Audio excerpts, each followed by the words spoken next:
Champions trophy sir पर और Anrich नोर्किया की पीठ जवाब दे गई है। लोकी फर्ग्यूसन की हैमस्ट्रिंग इंजरी ने उनके पार्टिसिपेशन को खतरे में डाल दिया है और भैया ऑस्ट्रेलिया के तो फटे हाल हो गए और तो और हमारा भी हाल कोई बहुत अच्छा नहीं है। खबरें इधर भी आ रही हैं, सुनने में आ रहा है कि बुमराह का पार्टिसिपेशन अभी भी डाउटफुल है और आखिरकार कमिंस और हेजलवुड भी चैंपियंस ट्रॉफी से बाहर हो चुके हैं और कई प्लेयर्स पर तो सवाल अभी भी बरकरार है। क्या इंजरी रिप्लेसमेंट आएगी, क्या होगा क्या नहीं।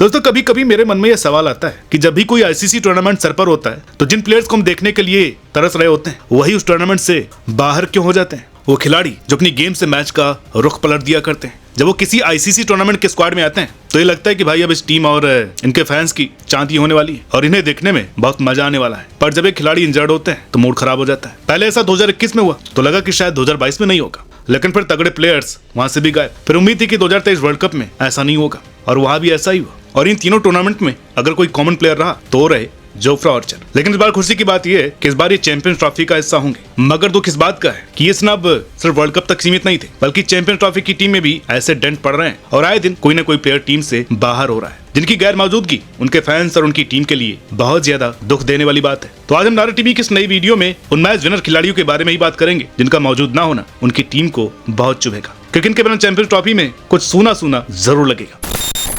दोस्तों आपको इंट्रो देख करके लगा होगा कि इस पूरी लिस्ट में शायद ही ऐसा कोई बंदा हो जो अपनी खुशी से टीम से बाहर हो रहा हो। सारे के सारे इंजर्ड ही हुए होंगे या उनके पास मैच फिटनेस नहीं होगा, है ना। वरना कौन चाहेगा कितना बड़ा टूर्नामेंट जो कि 8 साल बाद हो रहा है इसमें ना खेले। लेकिन ये इकलौता बंदा है जिसका ऐसा करना न सिर्फ उनकी टीम को बल्कि विश्व भर के क्रिकेट पंडितों और तमाम फैंस को शॉक कर गया। 13 जनवरी वो तारीख थी जो ऑस्ट्रेलिया के चैंपियंस ट्रॉफी का स्क्वाड आया था और उस स्क्वाड में मार्कस स्टोइनिस का नाम भी शामिल था। और 2 हफ्ते बाद झटका लगता है ऐसा जब स्टोइनिस ओडीआई क्रिकेट से रिटायरमेंट ले लेते हैं और वो भी इमीडिएट इफेक्ट से। अब ऐसा क्यों हुआ ये पता नहीं, इनके मन में क्या आया जो उन्होंने ऑस्ट्रेलिया क्रिकेट पे इतना बड़ा दुखों का पहाड़ तोड़ दिया। जरा सोचिए, जिस पेस तिकड़ी के लोग कसीदे पढ़ते थे उसमें से पैट कमिंस और जोश हेजलवुड पहले से ही बाहर हो गए। जिन ऑलराउंडर्स के दम पर कंगारू माइटी ऑस्ट्रेलिया कहलाते थे वो मिचेल मार्श और कैमरन ग्रीन पहले इंजरी के चलते पूरी चैंपियंस ट्रॉफी से बाहर हो गए। ले देकर के एक मार्कस ही बचे हुए थे, वो अर्फन बोला खिलाड़ी जो कि तीनों डिपार्टमेंट में बेहद ही धाकड़ खिलाड़ी है। एक ट्रू एसेट, बैटिंग में गेम चलानी हो या पावर हिटिंग, इनके पास दोनों गेम है। बॉलिंग में भी पार्टनरशिप ब्रेकर, हमेशा विकेट निकालने वाला बंदा जब भी जरूरत होती, और फील्डिंग भी जबरदस्त। सारा दारोमदार इनके कंधों पर था इस चैंपियंस ट्रॉफी का।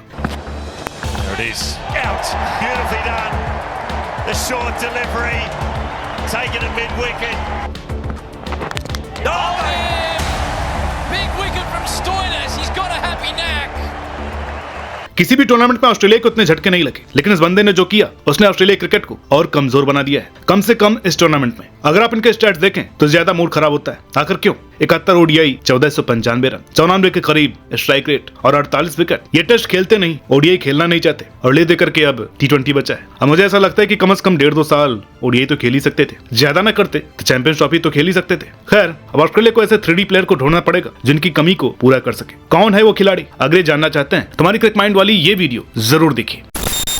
भाई बात तो यहाँ वैसे दुख की होने वाली है और दुख होता भी है स्टार खिलाड़ियों को ऐसे बड़े इवेंट मिस करता हुआ देखकर, जिनका ना होना उनकी टीम के लिए बड़ा हानिकारक होता है। वैसे कहावत हम सबने सुनी कि फास्ट बॉलर्स को तो इंजरी होती है होलसेल में, लेकिन ऐसे बड़े टूर्नामेंट में किसी प्रीमियम फास्ट बॉलर का चोटिल होना बहुत ही चुभता है, जैसे साउथ अफ्रीका के एनरिक नोर्किया।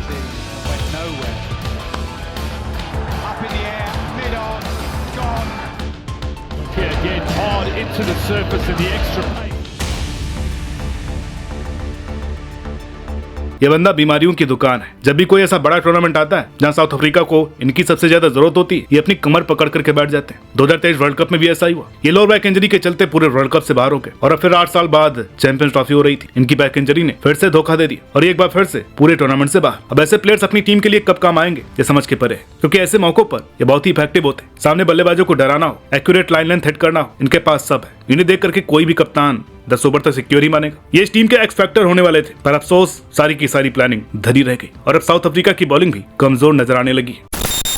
लिस्ट में आगे बढ़े तो हमने पाया एक और एक्सप्रेस फास्ट बॉलर जो कि न्यूजीलैंड का बेशकीमती खिलाड़ी भी है वो बंदा जिसका टी20 क्रिकेट में बॉलिंग एवरेज जसप्रीत बुमराह से भी कम का है, और ये फैक्ट है, आप गूगल भी कर सकते हैं। ये बॉलर इस समय के वर्ल्ड के टॉप फास्टेस्ट बॉलर्स में शुमार, लोकी फर्ग्यूसन, जिनके अधिकतर गेंदों की रफ्तार 150 प्लस की होती है। इनके खुखार बाउंसर तो उन्हें और भी इफेक्टिव बनाते हैं। अगर बात करें इनके डेथ बॉलिंग की, इनका अनप्लेबल यॉर्कर किसी भी बल्लेबाज को धराशायी करने में काफी है। लोग अक्सर मिचेल स्टार्क की प्राइम में खो जाते हैं, लेकिन ये भूल जाते हैं कि 2019 वर्ल्ड कप में उनके बाद सर्वाधिक विकेट लोकी के ही थे, जिन्होंने मात्र 19.47 की औसत से सिर्फ 9 मैचों में 21 विकेट झटके थे। 2024 टी20 वर्ल्ड कप में भी इन्होंने कहर बरपाया, मगर दुख की बात यह है कि जब बारी 2025 चैंपियंस ट्रॉफी की आई तो जनाब को हैमस्ट्रिंग इंजरी हो गई। अब टीम सऊदी और ट्रेंट बोल्ट वैसे ही इंटरनेशनल क्रिकेट को अलविदा कह चुके हैं। मैट हेनरी को अगर 5-7 मैच खिला दिए जाए तो वो भाई भी तैयार रहते हैं, कभी घुटना कभी कंधा पकड़ करके। बीच टूर्नामेंट रूल्ड आउट होने में उन्हें भी कोई देर नहीं लगती। अभी भी कुछ पता नहीं है, ले दे करके एक यही बचे थे जिनसे थोड़ी बहुत उम्मीदें थी, और उस पर भी सवालिया निशान लग गए। हालांकि अभी कोई ऑफिशियल स्टेटमेंट भले ही ना आया हो, पर इस इंजरी की वजह से एक कम से कम आधा टूर्नामेंट तो नहीं दिखने वाले हैं, और इस तरह से न्यूजीलैंड का बहुत बड़ा नुकसान हुआ है। अब बात करते हैं उस 22 साल की राइजिंग स्टार की जिसने बल्ले से तबाही मचा रखी थी आज से 1.5-2 महीने पहले। फॉर्मेट व्हाइट बॉल का हो या फिर रेड बॉल का, ये लड़का ताबड़तोड़ अंदाज में अपने स्टाइलिश स्ट्रोक प्ले से सबके दिल जीत रहा था। एक के बाद एक बड़ी पारियां खेलने लगा था और उसका फॉर्म बेहद ही खूंखार होने लगा था। और जब लगने लगा था कि पाकिस्तान को एक सेल्फलेस मैच विनर मिल गया है, तब ये बेचारे छोटे लोग हैं। जी हाँ, ये बंदा कोई और नहीं बल्कि सैम अयूब थे, जिनकी बैटिंग के दम पर पाकिस्तान ने कई मैच और कई सीरीज जीती। यकीन नहीं होता तो इनके लास्ट 5 मैचों की परफॉर्मेंस उठा करके देख लीजिए। टी20 में साउथ अफ्रीका के खिलाफ 98, उससे भी पीछे 15 में 31, 18 में 36, 24 और 17 की पारी, मतलब कि हर बार अच्छा स्टार्ट इन्होंने अपनी टीम को दिलाया। बात करो ओडीआई में तो 94 गेंदें 101 रन साउथ अफ्रीका के खिलाफ, साथ ही एक विकेट भी लिया। उससे पिछला मैच 25 रन, उससे पीछे 109, एक विकेट, उससे पीछे 31 रन और 2 विकेट, और इसके पीछे महज 62 गेंदों में 113 रन, यहाँ भी एक विकेट, मतलब 5 इनिंग में 3 शतक। बेहद जबरदस्त फॉर्म, मगर एक दुर्भाग्य रहा कि दूसरे ही टेस्ट में अपने एंकल को चोटिल कर बैठे। दोनों पारियों में बैटिंग भी नहीं कर सके। अब नए साल की इससे खराब शुरुआत भला क्या हो सकती है। टीम में आपकी इज्जत और बढ़ने लगी थी, फॉर्म और डेडली होने लगा था, और इतना अच्छा मंच था चैंपियंस ट्रॉफी का, और वो भी अपने देश में, और फिर इसी चैंपियंस ट्रॉफी से बाहर। अब कम से कम 10 हफ्ते ग्राउंड पर नहीं दिखने वाले हैं। अब देख करके बहुत बुरा लगता है, पर क्या करें, चाह करके भी कुछ नहीं हो सकता। अगर ये बंदा पाकिस्तान के स्क्वाड में होता तो बात कुछ अलग ही होती, और इसी के साथ पाकिस्तान को भी एक बहुत बड़ा झटका लगा है।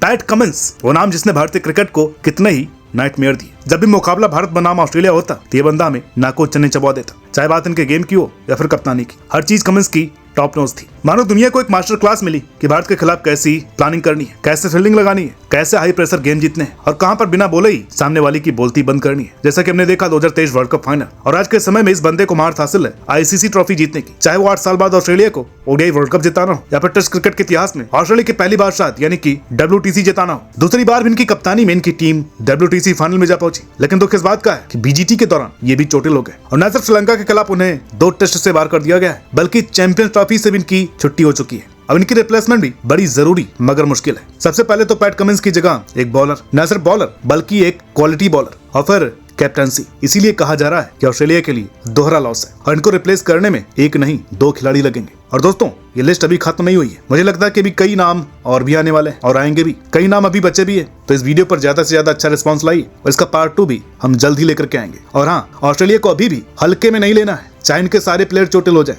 ये बंदे चैंपियन ट्रॉफी जीतने का दम अभी भी रखते हैं, और अपने गेम से कभी भी चौंका सकते हैं। बाकी आपके हिसाब से सबसे भारी लॉस किस टीम को हुआ है, किस खिलाड़ी के ना होने से, कमेंट करके बताइएगा। मिलता है आपसे अगली वीडियो में, तब तक के लिए नमस्कार।